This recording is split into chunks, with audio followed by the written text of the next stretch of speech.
Hello and welcome to the Craft Beer Corner. For today's beer review, we're going to be jumping into some sour beers and specifically oak-aged sour beers. It's not the easiest thing to find, but if you hunt around, you can find different types of barrel aging. And I was fortunate enough to get these two from Tavour that both ended up being oak barrel aged specifically, and they are both fruited. So we're going to be starting things off today with Anchorage Brewing Company's The Experiment.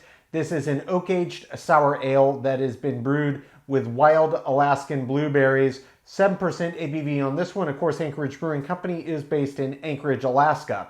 Moving on to number two. This is one where it's the first beer I've ever had by the brewer. Always exciting. This is Beachwood Blendery. It's called Umeboshi. This is a Belgian-style sour, also oak-aged, that's been brewed with plums and sea salt. 6.5% ABV on this one, and Beachwood Blendery is based in Long Beach, California. So two different takes on different directions of fruited oak-aged sours, but they both sound awesome. So we're going to get this kicked off with Anchorage Brewing Company's The Experiment that clocks in at 7% ABV.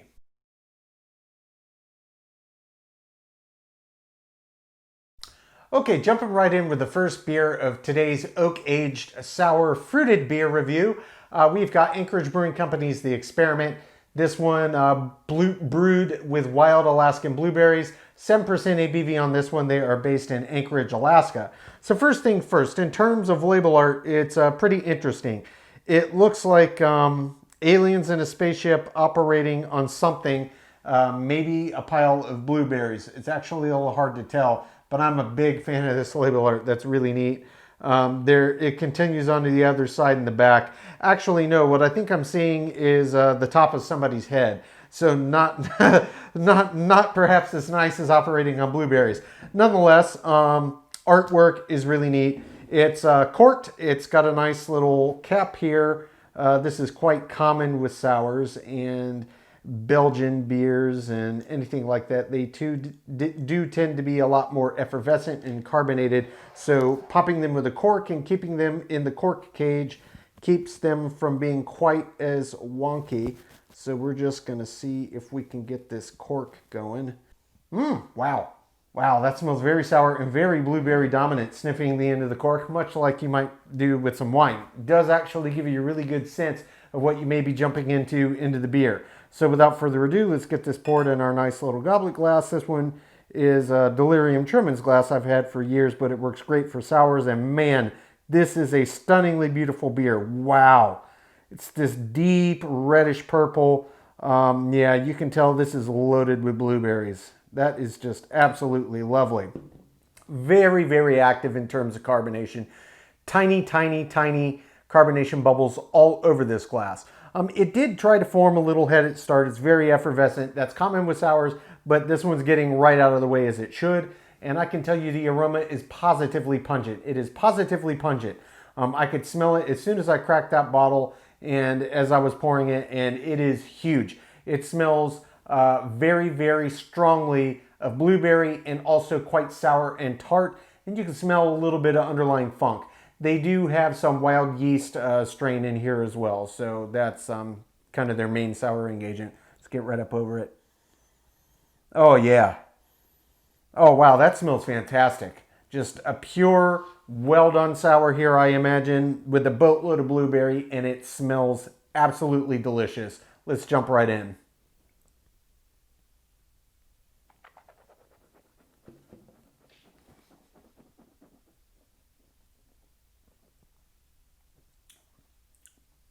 Oh, oh man. Yeah. Oh, that's a really, really good sour beer. Wow. Okay. So, first thing I got immediately up front, there is, as is typical, a big punch of sour and tart, and then it just hits you with that nice underlying kind of funkiness that it's got to it. And that all happens first, and then the blueberries start to intensify, and the flavor of the actual blueberry fruit really does come through very well in this beer. Much like it would do if you added in lactose to a beer, which sweetens up, lets you taste it, due to the natural intrinsic qualities of sour beers, you kind of get that same effect without sweetness, without sugar. So very, very well done here. There is the subtlety that you do pick up, both on the nose and certainly in the flavor of the oak. If you drink a lot of oak-aged wine, beers, any other kind of spirit, you will start to kind of get a sense of that specific aroma and flavor, and both of those are present in here. It's not sitting up at the top, but it is lying underneath. It's got this nice subtlety to it, and of course, it does kind of project a little bit of a natural woodiness to the beer. So all together, I think this is a really, really nice package. Very well done, nice intensity of sour and tart up front, big, abundant, obvious blueberry flavor, underlying kind of funkiness from the wild yeast, and then this subtle kind of oaky quality that's added to it. It really is well done. Well done beer. I'm going to jump in for body and mouthfeel, explore the flavor development and finish.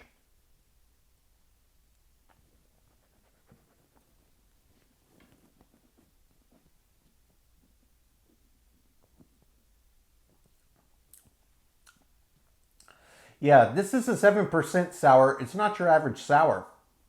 And you can tell. The body on this is actually much heavier than your average sour. Indeed, it's a full, robust medium, bordering on medium heavy. And the mouthfeel, normally with a sour you might get, it feels a little bit like water, and you'll notice a little dryness. There's that crisp dryness to this, but it's actually got a really hefty, hearty bit of resistance to it.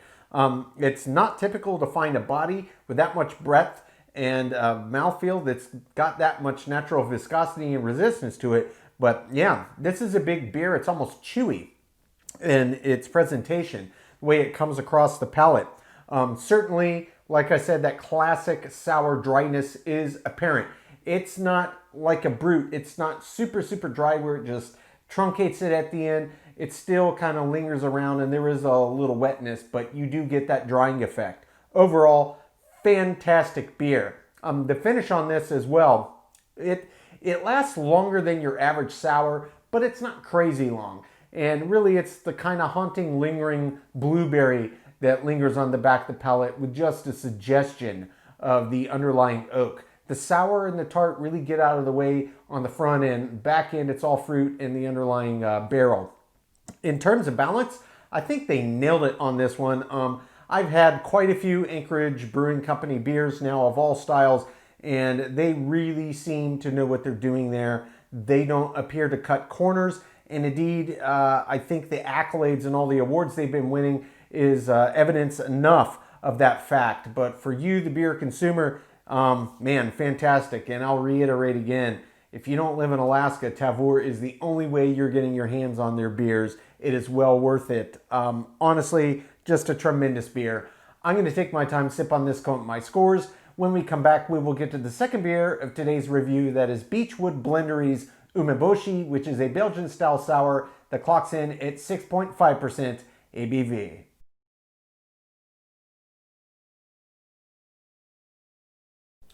Okay, now jumping into the second beer of today's oak-aged sour beer review, we have got Beachwood Blendery's Umeboshi. This is a Belgian-style sour that's been brewed with oak-aged plums and sea salt. They are based in Long Beach, California. This specific beer clocks in at 6.5% ABV. Just as with the first, it's got the little cage around the cork here. So we're gonna just do a repeat again, get the cage off. And gently, yeah, this one's a little smaller cork, but seems to be coming out reasonably well.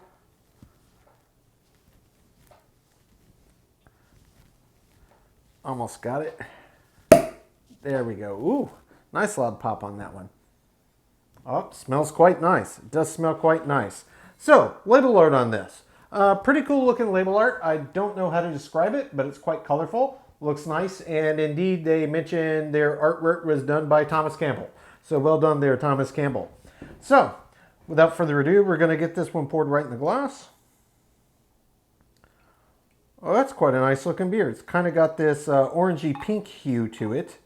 Yet again, as is the case with most sours, it is indeed quite effervescent. And it does have quite a pronounced aroma just coming out of the glass yet again. I can smell it quite clearly. It smells great. Yeah, that's a really bright kind of pinkish orange. Really lovely in the glass. Just as with the first, it's got a little bit of a head from where you first start to pour it in there, but it's getting right out of the way. So that's exactly what I want to see. Let's get right up. Yeah, not a dissimilar aroma to the first beer, though obviously this one oak aged with plums and sea salt. It's got a noticeable plummy aroma to it versus the blueberry on the first, but a very similar. You can smell kind of the subtleties of the oak and that nice kind of sour tart up front. Smells very bright, smells very fruity. I'm expecting this is going to be really good. So before I dive in, umeboshi, what is that? Well, that is pickled ume fruit, and that is a Japanese fruit, hence the name umeboshi. And ume is not plum, like a lot of people think. It is specifically ume fruit from a very different plant. It's actually a lot more akin to an apricot, indeed, than it is a plum. Though this is not brewed with ume fruit. This is brewed with plum, which is a relatively common thing. Typically in English, it just gets mistranslated. But it is its own distinctly different fruit and shares more in common with an apricot than a plum. But that being said, we're going to dive right in here.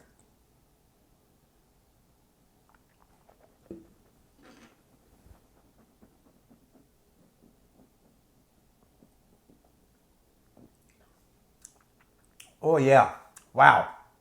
Oh, that's a big beer. That just hits you right up front. There's a lot of flavor happening here. A lot of nuance happening here. Big, bold. This one seems to have a pretty big intensity for an extended period of time. So what they've done in beer form here is kind of actually, hence the namesake, umeboshi. It's kind of like what eating that experience is like. It's very sour and very salty at the same time. And this gets you a little bit of that kind of vibe in a beer, and sour. So what I got up front was massive. I mean, it was immediate wake you up kind of sour and tart intensity. If you're a big fan of the really big intense on the sours, this is one for sure I would keep my eyes out for. Very intense, and it holds you there. It's not just boom up front and disappears, as is relatively common. This one holds that intensity and just keeps holding it and holding it and holding it. As that's building, you do start to get that kind of salty brine that comes in the back. They did add that sea salt in there to keep true to the Japanese fruit, but in the way that they prepare it. But very, very nice. All in the midst of all the intensity of that sour and the sea salt that creeps in, 100% you get that bright, ripe, fresh fruit. It does taste very strongly of plum, and the subtle oak character kind of comes about the midpoint into the back end. That's kind of where it finishes it off. There's lingering plum and a little bit of that oakiness that kind of hangs in there. Very, very nice beer. This one is equally as well balanced as the first beer we tried. Absolutely delicious. I'm going to jump in for a body and mouthfeel. Think if there's anything else I'm missing here. Really, really good beer.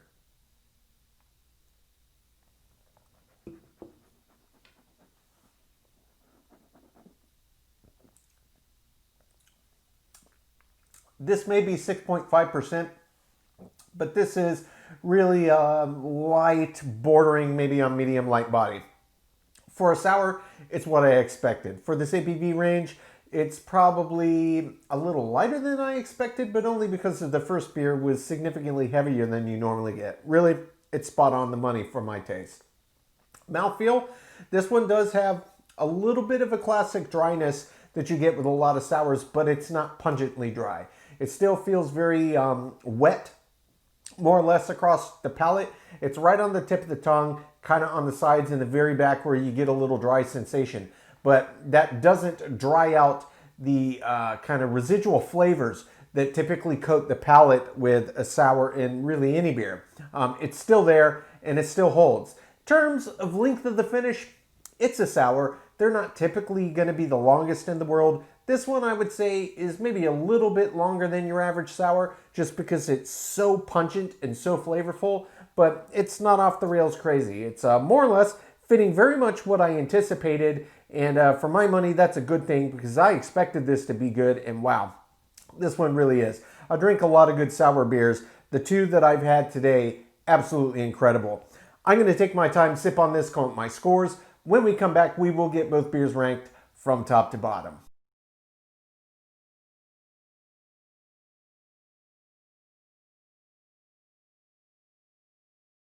Okay, now that we've gotten to enjoy both beers, we're going to get them ranked. Starting with Anchorage Brewing Company's The Experiment. This is a oak barrel-aged sour ale, clocks in at 7% ABV, and it was brewed with wild Alaskan strawberries. Anchorage Brewing Company based in Anchorage, Alaska. Starting with the aroma, this was one of those sours that was just absolutely massive. Tons of sour, tons of tart, tons of funk, even got the subtlety of the barrel and just a boatload of fruit. It smelled delicious. It gets a 10 out of 10.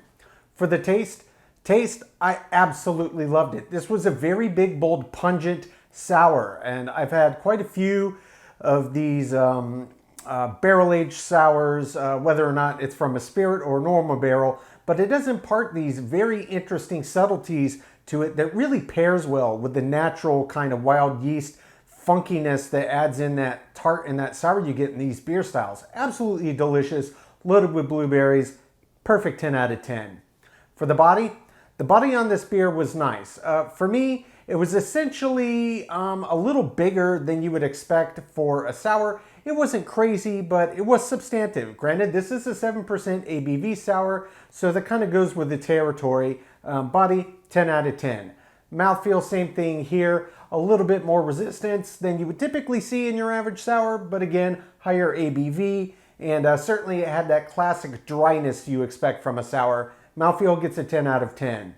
For the finish on this was quite a bit longer than your average sours. Our sours, in general, don't have the longest finish. Some have exceptionally long finishes. This one was certainly well above average and is really the intensity of that sour, that tart, and the blueberries that really help push it out longer than your average sour. Here it gets an 8 out of 10. For the head and retention, this one started to try to form a head at the beginning. It settled down pretty quickly, nothing too crazy. It gets a 9 out of 10. For the appearance, this was an absolutely lovely beer. It looked exactly as I expected for a blueberry-based beer, 10 out of 10. The balance on this beer was exceptional. Balance between the fruit and balance between the sour tart side, as well as having everything dialed in to the point that you were able to get the subtlety from the oak aging. So really, anytime a beer has that much going on and I can pick everything out independently, that to me is a hallmark of really great balance. This was no exception. It gets a 10 out of 10. Feeling in the Intangible, I loved it. Gets a 10 out of 10. Finally is an example of the style. This beer got perfect scores from me in almost every category, just a couple that missed a few points. Example of style, it doesn't get much better than that. It gets a perfect 10 out of 10, which brings the total score on Anchorage Brewing Company's The Experiment to a 97 out of 100. Moving on to beer number 2. First beer I've ever had by Beachwood Blendery. This was Umeboshi, a Belgian-style sour ale, also oak-aged. This one brewed with plums and sea salt. 6.5% ABV. They are based in Long Beach, California.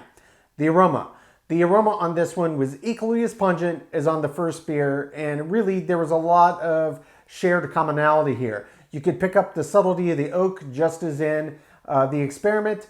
You could pick up the fruit that they added in there and that nice big pungent bold sour and tart tang up front.